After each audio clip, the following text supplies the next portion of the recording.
Hello learner upturn family, welcome to the channel.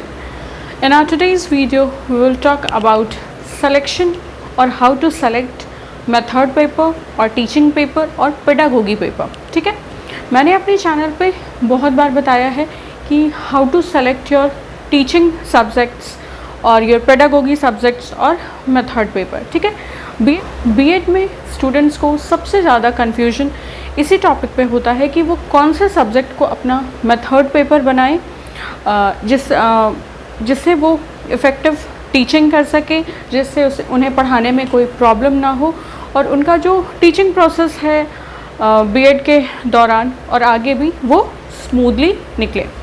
तो आज इसी टॉपिक पे हम बात करेंगे। सबसे पहले कुछ पॉइंट्स देखेंगे। बीएड में कुछ कॉमन सब्जेक्ट्स होते हैं जो सारे स्ट्रीम वालों, या आप साइंस से हो, आर्ट से हो या कॉमर्स से हो, सारे स्ट्रीम वालों के लिए सेम होता है। इसमें कुछ भी डिफरेंस नहीं होता कि साइंस वालों को ये नहीं पढ़ना, कॉमर्स वालों को ये पढ़ना, आर्ट्स वालों को ये पढ़ना। तीनों स्ट्रीम वालों के लिए कुछ कॉमन पेपर्स होते हैं। ठीक है, बीएड जब आप करने जाते हो तो मिनिमम क्वालिफ़िकेशन जो होती है वो ग्रेजुएशन होती है। आप ग्रेजुएट होगे तभी आप बीएड कर पाओगे। ठीक है, तो इन फोर कॉमन सब्जेक्ट्स के अलावा दो सब्जेक्ट आपको अपने स्ट्रीम से सेलेक्ट करने पड़ते हैं। मतलब आर्ट्स वाले अपने स्ट्रीम से दो सब्जेक्ट सेलेक्ट करेंगे, साइंस वाले अपने और कॉमर्स वाले अपने स्ट्रीम से आपको दो सब्जेक्ट्स सेलेक्ट करने पड़ते हैं, जिसे हम मेथड पेपर, पेडागोगी पेपर और टीचिंग पेपर कहते हैं, जिसे आप आगे चल के अपने स्टूडेंट्स को जहां आपको पढ़ाने भेजा जाएगा वहाँ पे पढ़ाओगे, माइक्रो टीचिंग के टाइम पे पढ़ाओगे और आप उसमें अपना करियर भी परस्यू कर सकते हो। ग्रेजुएशन तक जो मिनिमम क्वालिफ़िकेशन है जिसके बाद आप बीएड करते हो, अगर आप ग्रेजुएट हो तो आप स्कूल्स में क्लास 1 to 10 तक को पढ़ा सकते हो टीचिंग प्रैक्टिस के दौरान। ठीक है, बट अगर आपने मास्टर्स कर रखा है, लाइक आपने पहले 12th किया, फिर ग्रेजुएशन किया, फिर मास्टर्स किया, देन बीएड में आपने एडमिशन लिया, तो आप 11th 12th के बच्चों को भी पढ़ा सकते हो स्कूल्स में।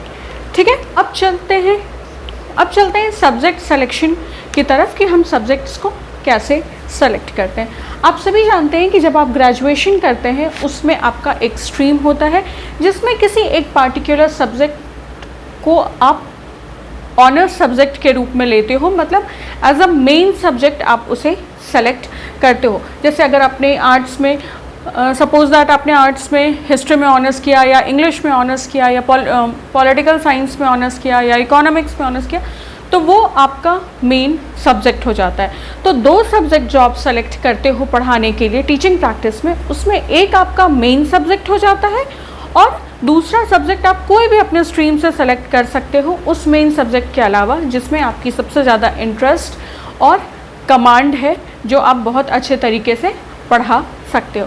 सबसे पहले बात करेंगे साइंस स्ट्रीम वालों के पास क्या क्या ऑप्शंस है। Physics, chemistry, biology, maths, botany, zoology and computer.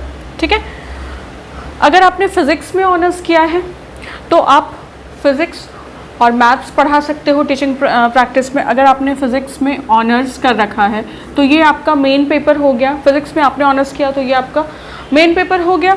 उसके अलावा आपने ग्रेजुएशन में फ़िज़िक्स के अलावा जो सब्जेक्ट्स पढ़ी होंगी, मैथ्स पढ़ी है, अगर केमिस्ट्री पढ़ी है, तो वो आपके साइड सब्जेक्ट्स हो गए, ऑनर्स के अलावा वाले साइड वाले पेपर्स हो गए। ठीक है, तो आप एक पेपर अपना फिज़िक्स रख सकते हो, दूसरा पेपर आप अपना केमिस्ट्री रख सकते हो या फिर मैथ्स रख सकते हो। तो ये दो सब्जेक्ट्स आप अपने टीचिंग प्रैक्टिस के दौरान पढ़ाएंगे।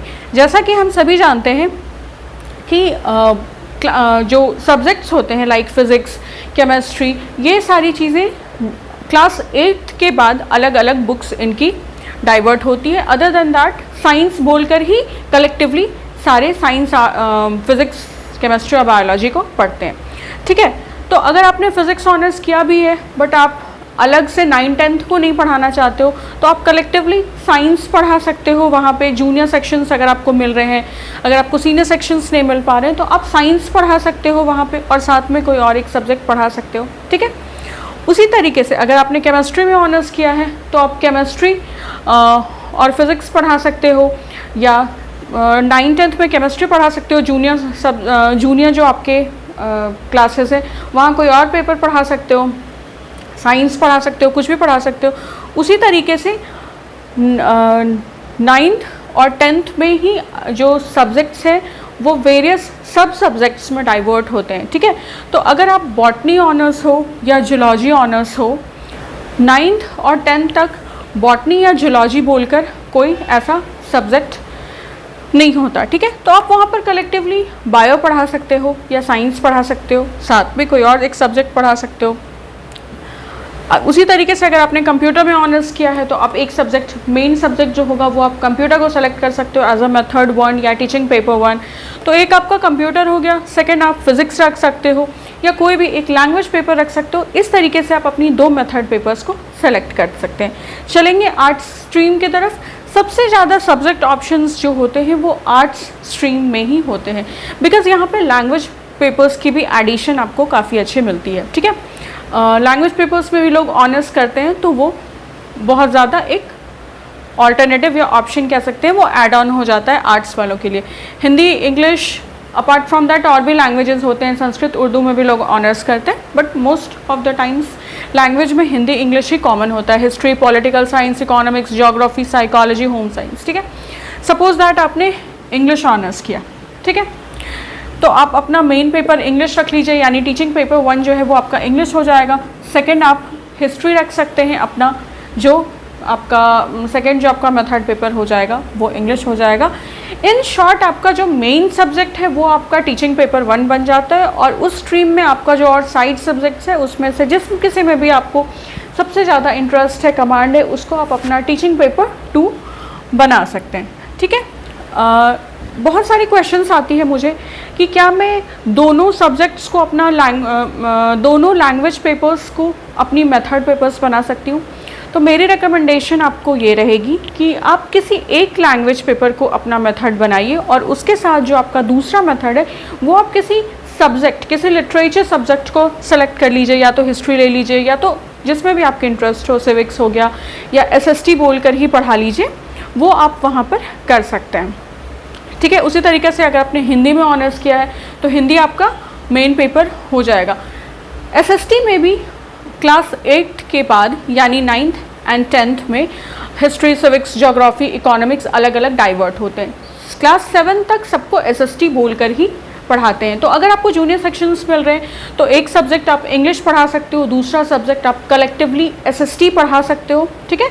या अगर आपको हिस्ट्री, सिविक्स, ज्योग्राफी या इकोनॉमिक्स अलग मिल रहा है पढ़ाने को, तो आप 9th या 10th में पढ़ा सकते हैं। Suppose that 9th and 10th में आप हिस्ट्री पढ़ा रहे हो सिर्फ, तो आप जूनियर सेक्शंस में या किसी भी क्लास में इंग्लिश पढ़ा सकते हो। अगर आप पोस्ट ग्रेजुएट हो, मास्टर्स कर रखा है आपने, तो आप हिस्ट्री 11th और 12th को भी पढ़ा सकते हो।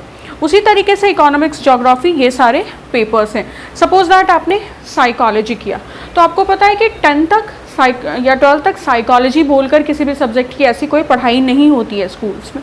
तो अगर आपको SST में इंटरेस्ट है तो आप इस जगह पर SST पढ़ा सकते हो, साथ में कोई एक लैंग्वेज पेपर पढ़ा सकते हो, ठीक है।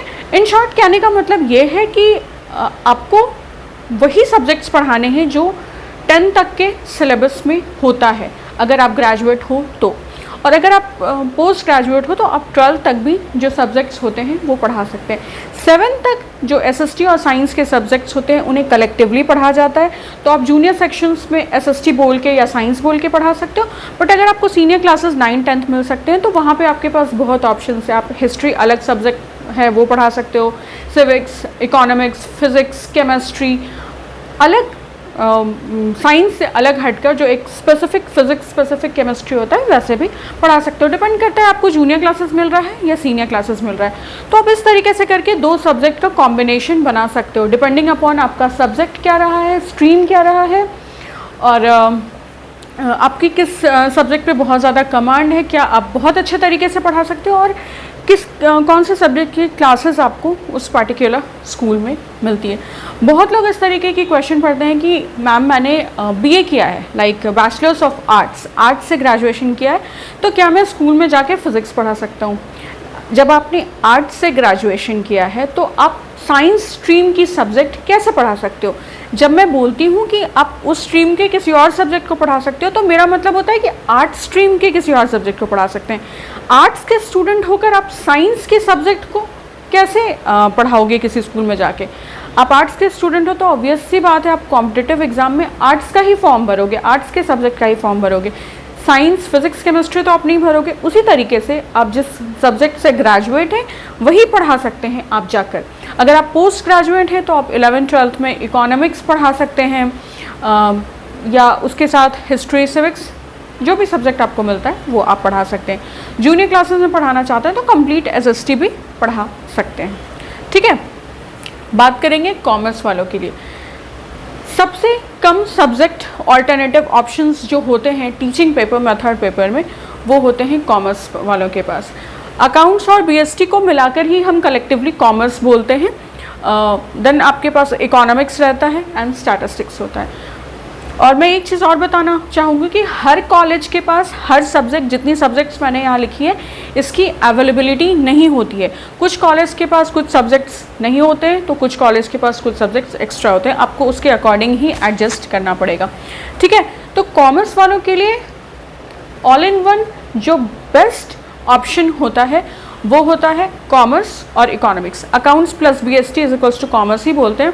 अगर आपको मैथ्स में ज़्यादा इंटरेस्ट है, मतलब कैलकुलेशंस वगैरह में बहुत ज़्यादा इंटरेस्ट है, तो आप अकाउंट्स को अपना फर्स्ट मेथड बना लीजिए और सेकंड मेथड आप अपना इकोनॉमिक्स को बना लीजिए। अगर आपको कैलकुलेशंस में बहुत ज़्यादा इंटरेस्ट नहीं है, स्टिल आपने कॉमर्स लिया है बट आपको अकाउंट्स उतना पसंद नहीं आया, या कैलकुलेशंस में आपको इंटरेस्ट नहीं है, या कॉन्फिडेंस नहीं है अपने ऊपर, तो आप बिजनेस स्टडीज़ पढ़ा लीजिए एंड इकोनॉमिक्स को पढ़ा लीजिए।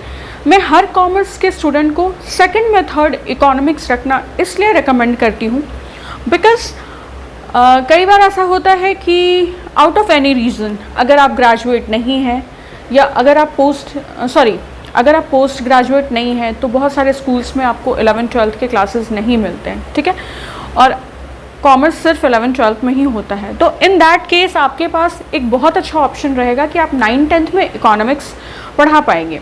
दूसरी जो सबसे इम्पॉर्टेंट चीज़ ये होती है कि आप एक पेपर ऑलरेडी पढ़ा रहे हो, अकाउंट्स या BST का। ठीक है, कोई एक पेपर पढ़ा रहे हो दोनों में से, तो आप एक पेपर और ऐसा रख सकते हैं जो आप सिर्फ 11th-12th में नहीं, आप जूनियर सेक्शन लाइक 9 to 10 में भी पढ़ा सकते हैं, जो कि इकोनॉमिक्स होता है। ठीक है, पास्ट में जब मैंने B.Ed किया था तो उस टाइम अकाउंट्स BST बोल के ऐसा सेपरेट कॉन्सेप्ट नहीं था।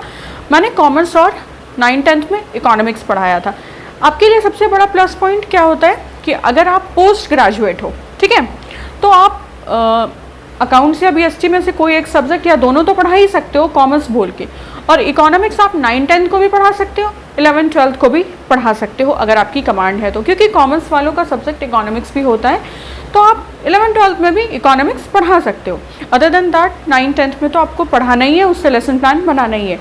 सबसे इम्पॉर्टेंट बात यह होती है कि कई बार सिंस आप फ्रेशर हो टीचिंग फील्ड में, आप 11th-12th को हैंडल नहीं कर पाते हो, तो इन दैट केस कई बार होता है कि जो 11th-12th के टीचर होते हैं उनको उतना ट्रस्ट नहीं होता, कॉन्फिडेंस नहीं होता आपकी टीचिंग के ऊपर, तो माइट भी चांसेस ऐसी होती हैं कि आपको 11th-12th का क्लासेस ना मिले। तो in that case economics subject को सेलेक्ट करना सबसे सेफेस्ट साइड होता है as a second method, because अगर आपको ये नहीं मिल रहा है तो आप सिर्फ इसका लेसन प्लान बना सकते हो, बट आप एक्चुअल टीचिंग इस सब्जेक्ट इकोनॉमिक्स में कर सकते हो 9th-10th में, जो कि इससे इजी होता है पढ़ाना फॉर सम पीपल जिनका कमांड नहीं होता हायर सेक्शंस को पढ़ाने में। ठीक है, अगर आप कॉमर्स से हो तो ऑब्वियसली कैलकुलेशंस, मैथ्स, स्टैटिस्टिक्स, ये भी चीज़ आप पढ़ा सकते हो।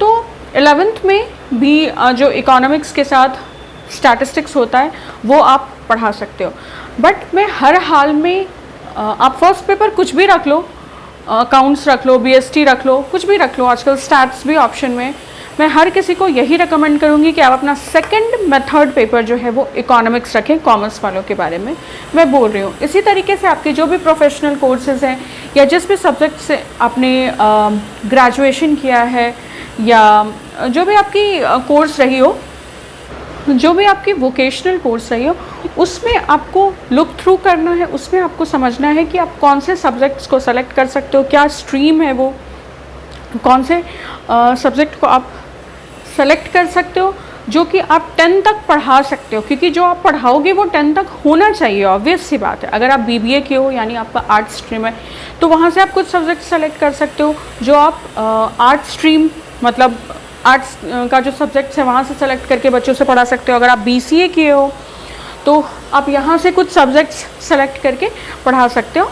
लाइकवाइज वो सब्जेक्ट 10 तक होनी चाहिए, और अगर आप पोस्ट ग्रेजुएट हैं तो 12 तक वो सब्जेक्ट्स होनी चाहिए। बहुत सारी सब्जेक्ट्स ऐसी होती है जो 10th और 12th तक नहीं होती है। यहाँ पर ही अभी हम देख लें तो psychology, home science, botany, zoology, ऐसा अलग बोल के कोई भी सब्जेक्ट नहीं होता 10-12 तक, ठीक है। तो उसका जो कंबाइंड, जैसे बॉटनी जूलॉजी का कंबाइंड वर्जन बायोलॉजी हो गया, वो आप पढ़ा सकते हो।